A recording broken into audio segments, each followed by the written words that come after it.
اور یہ وہ مبارک مہینہ ہے جس میں انوار اترتے ہیں۔ ام المومنین سیدہ عائشہ رضی اللہ تعالی عنہا فرماتی ہیں کہ حضور علیہ السلام کو رمضان المبارک کے بعد سب سے زیادہ روزے شعبان المعظم میں رکھتے ہوئے دیکھا ہے۔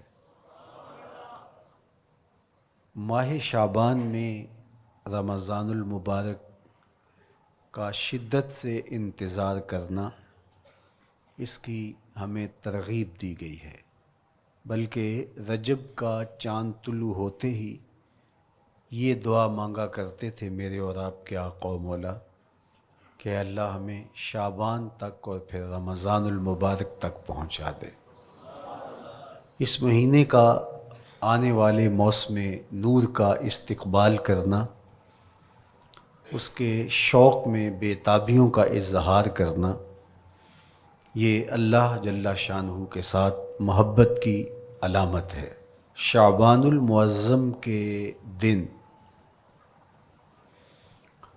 گن گن کے گزارے جائیں کہ اتنے دن رہ گئے ہیں رمضان المبارک میں، اب اتنے دن رہ گئے ہیں رمضان المبارک میں۔ انسانی ذہن میں یہ سوال پیدا ہو سکتا ہے کہ متعینہ وقت پر تو اس مہینے نے آنا ہی ہے، اور اگر زندگی موجود رہی تو اس کو پا ہی لیں گے، تو اس شدت سے انتظار کرنے کا کیا مطلب؟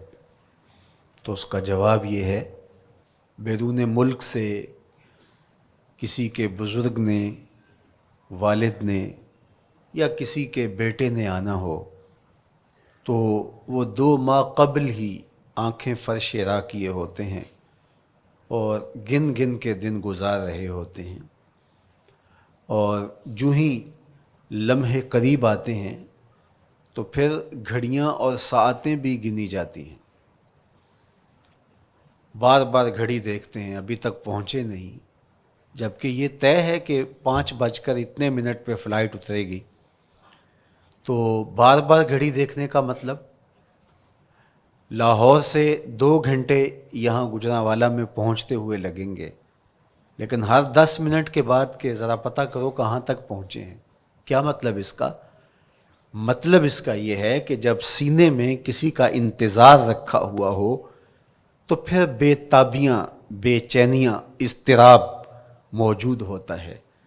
ہم دنیا کے لوگوں کے ساتھ جو ربط و رشتہ رکھتے ہیں اس کے مطابق ان کا انتظار ہوتا ہے۔ کچھ آنے والے ایسے بھی ہوتے ہیں جنہوں نے ہمیں بتایا ہوتا ہے کہ فلاں دن ہم پہنچیں گے، اور وہ دروازے پہ دستک دے رہے ہوتے ہیں اور ہم سو کے اٹھ رہے ہوتے ہیں، اور اچانک جب پتہ چلتا ہے کہ فلاں باہر دروازے پہ دستک دے رہے ہیں تو ہم استقبال تو کر رہے ہوتے ہیں، لیکن ہمارے ذہن میں یہ بھی ہوتا ہے وہ میں بھول گیا، تو اب تو یہ کام بھی میرے ذمے ہے، تو مجھے یاد آ گیا ہوتا۔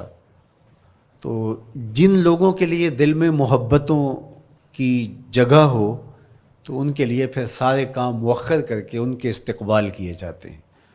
یہ مہینہ اللہ کی رحمتوں کا موسم بہار ہے، چھم چھم رحمتیں برستی ہیں، انوار اترتے ہیں، گناہگاروں کو آتش دوزخ سے نجات بخش دی جاتی ہے۔ تو اس کا استقبال کرنا، اس کے لیے انتظار کرنا، گن گن کے دن گزارنا، لمحے اور ساعتیں بسر کرتے ہوئے بار بار ماہ صیام کا ذکر کرنا، اس مہینے کے ساتھ محبت کی دلیل ہے، اور اس مہینے کے ساتھ محبت اللہ سے محبت کی دلیل ہے۔ اس لیے اس مہینے کا استقبال کرنا، اس کے لیے تیاری کرنا، اپنے گھر کو صاف کرنا، اس کے لیے اپنی اولاد کے دل میں شوق پیدا کرنا اور ماحول پہلے پیدا کرنے کی کوشش کرنا، تاکہ جو ہی یہ ماہ جلوہ گر ہو تو روزہ رکھنے کا مزاج پیدا ہو چکا ہو، تلاوت کلام مجید کا مزاج پیدا ہو چکا ہو، دیگر نوافل اور اچھے اعمال بجا لانے کی عادت پڑ چکی ہو۔ تو شعبان میں ہی اس کی تیاری ہوتی ہے تاکہ رمضان المبارک آتے ہی ہم پوری طرح سے مستعد اور فعال ہو کر کے اس مہینے کی برکتوں کو سمیٹ لیں۔ اللہ کے محبوب علیہ السلام نے ارشاد فرمایا کہ جب ماہ صیام آتا ہے فتحت ابواب الجنہ، تو جنت کے 8 دروازے کھول دیے جاتے ہیں۔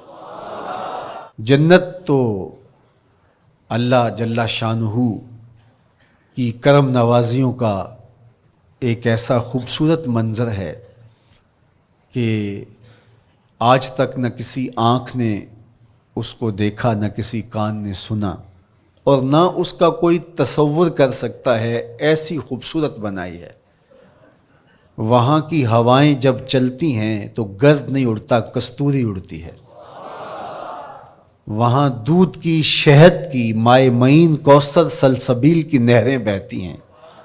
موتی زمرد کے محلات بنے ہوئے ہیں۔ وہ خوبصورت محل اور وہ خوبصورت جنت کا ماحول، لیکن اس کے باوجود اس خوبصورت جنت کو، مرصع جنت کو، نظیف ترین بقعۂ رحمت کو 11 ماہ تک رنگ و روغن کیا جاتا ہے رمضان المبارک کے استقبال کے لیے، اور جب یہ مہینہ آتا ہے تو اس کے دروازے کھول دیے جاتے ہیں، اور جنت کے 8 دروازوں میں سے ایک دروازے کا نام باب الریان رکھا گیا ہے، جو صرف روزہ داروں کے اعزاز و تکریم کے لیے ہے۔ روزہ دار اس دروازے سے گزر کے جنت جانے۔ تو آپ اندازہ کیجئے کہ اللہ نے اس ماہ مبارک کو کیا عزت دی ہے، کیا پروٹوکول دیا ہے، کیا تکریم بخشی ہے کہ نبیوں کا امام، امام المرسلین، خاتم الانبیاء، محبوب خدا اس مہینے کے لیے منتظر رہتے کہ یہ مہینہ آنے والا ہے، یہ مہینہ آنے والا ہے۔ حضرت سیدنا سلمان فارسی رضی اللہ تعالی عنہ فرماتے ہیں کہ شعبان کی آخری تاریخ کو حضور نے ایک خطبہ ارشاد کیا۔ بعض علماء نے کہا کہ یہ شعبان کا آخری جمعہ تھا، یا ہو سکتا ہے کہ آخری جمعہ 29 شعبان کو ہی ہو۔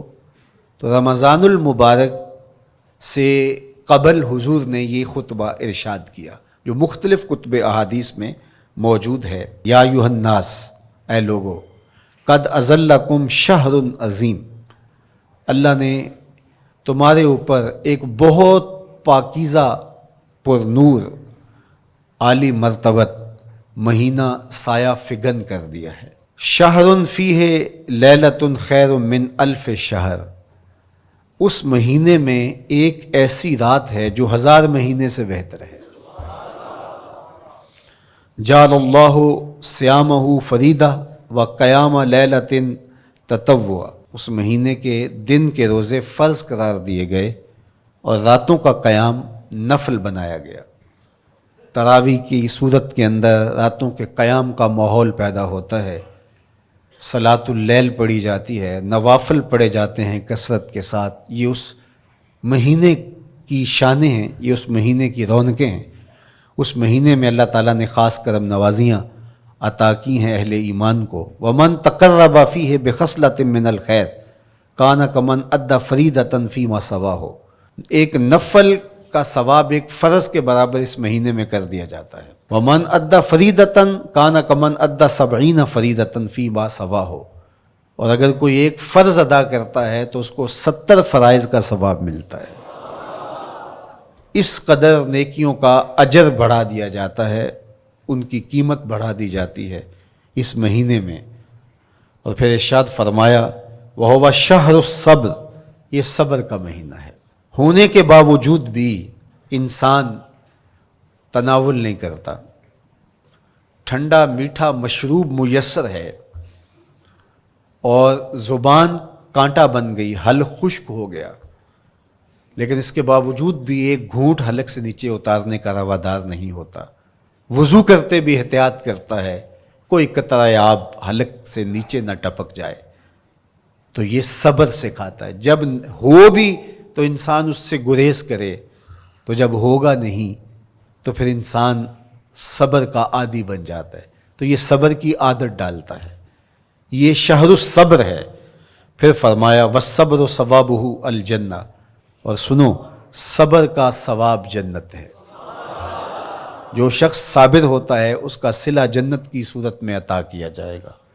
وشہر المواسات، اور یہ ہمدردی کا مہینہ ہے، باہمی پیار کا مہینہ ہے، الفتیں بانٹنے کا مہینہ ہے، نرم دلی کا مہینہ ہے، ایک دوسرے کے احساس کا مہینہ ہے۔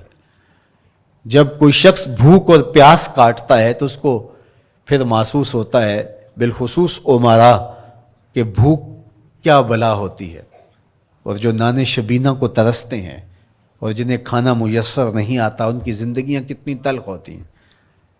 تو بھوک اور پیاس احساس پیدا کرتی ہے ان لوگوں کا کہ جو اللہ کی دی ہوئی نعمتوں سے محروم ہیں۔ تو اس لیے یہ ایک قسم کا رحم دلی کا مہینہ ہے، پیار بانٹنے کا مہینہ ہے، یہ الفتیں تقسیم کرنے کا مہینہ ہے۔ وَشَهْرٌ يُزَادُ فِيهِ رِزْقُ الْمُؤْمِنِ، اور یہ ایسا مبارک مہینہ ہے جس میں مومن کا رزق بڑھا دیا جاتا ہے۔ روزہ کھانا بچانے کے لیے یہ اخراجات کم کرنے کے لیے نہیں ہے، بلکہ اس میں آپ کا رزق اور بڑھ جاتا ہے۔ ایسی ایسی نعمتیں کھانے کو ان لوگوں کو بھی نصیب ہو جاتی ہیں عام دنوں میں جو ان کا مقسوم نہیں ہوتی۔